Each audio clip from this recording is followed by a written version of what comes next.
দেখছেন জিটিভি, দ্রুত গতিতে সবার সাথে। আমি অনুরাধা রয়েছি খবরে। বহরমপুর পৌরসভা ও প্রশাসনের উদ্যোগে বহরমপুর শহরে অনুষ্ঠিত হলো নদী উৎসব।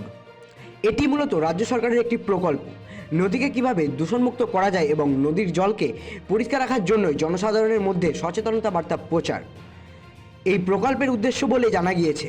শনিবার সকালে বহরমপুর শহরের কালেক্টরি মোড় থেকে কলেজঘাট পর্যন্ত পদযাত্রা করা হলো এবং শহরের গোপালঘাট এলাকায় সাংস্কৃতিক অনুষ্ঠানের মাধ্যমে নদীর জলকে পরিষ্কার পরিচ্ছন্ন রাখার সচেতনতা বার্তা দেওয়া হয়।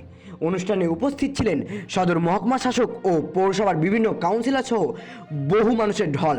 আজকে পশ্চিমবঙ্গ সরকারের দেয় প্রোগ্রাম নদী উৎসব, অর্থাৎ পশ্চিমবঙ্গ সরকার এই প্রোগ্রামটা আমাদের দিয়েছে। জেলা প্রশাসন, মুর্শিদাবাদ জেলা প্রশাসন এবং বহরমপুর পৌরসভার যৌথ উদ্যোগে আজকে 30 তারিখ 30শে ডিসেম্বর আমরা গঙ্গা বাঁচাও, গঙ্গা দূষণ রোধে আমরা একটা পদযাত্রা কালেক্টরের মোড় থেকে কলেজ ঘাট পর্যন্ত আমরা করলাম। আমাদের মধ্যে সদর মহকুমা শাসক উনিও আছেন বহরমপুরে, এবং আমার বহরমপুর পৌরসভার বিভিন্ন কাউন্সিলর এবং আমার দুটো স্কুলের খুদে বাচ্চারা যারা আগামী দিনের ভবিষ্যৎ, তাদেরকে নিয়ে আমরা আজকের এই অ্যাওয়ারনেস প্রোগ্রাম একটা আমরা করলাম। আমাদের মূল প্রোগ্রাম আছে দুপুরের পর গোপালঘাটে, যেখানে বিভিন্ন কালচারাল অনুষ্ঠানের মাধ্যমে মানুষকে উদ্বুদ্ধ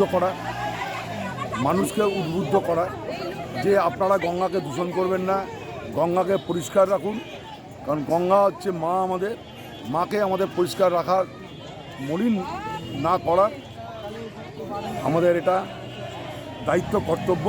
এই উদ্দেশ্যে আজকে আমাদের একটা পদযাত্রা হলো সকালে। তারপর এখানে একটা অ্যাওয়ারনেস করলেন নাকি? এখানে আমাদের এসডিও সাহেব আমাদের বহরমপুরবাসী সদর মহকুমা শাসক হিসাবে উনি বার্তা দিলেন যে গঙ্গাকে দূষণ মুক্ত করতে, গঙ্গায় আবর্জনা না ফেলতে। আজকে এইখানেই উনি এই বক্তব্য রেখে আজকে এই প্রোগ্রামটা, সকালের এই প্রোগ্রামটা শেষ হলো। আপনারা এতক্ষণ দেখছিলেন জিটিভি, দ্রুত গতিতে সবার সাথে। আরো বিস্তারিত জানতে চোখ রাখুন আমাদের ইউটিউব এবং ফেসবুকের পর্দায়, এবং এই ধরনের আরো নতুন নতুন খবরের আপডেট পেতে দেখতে থাকুন আমাদের ডিজিটাল সংবাদপত্র www.gtvlivenews.com।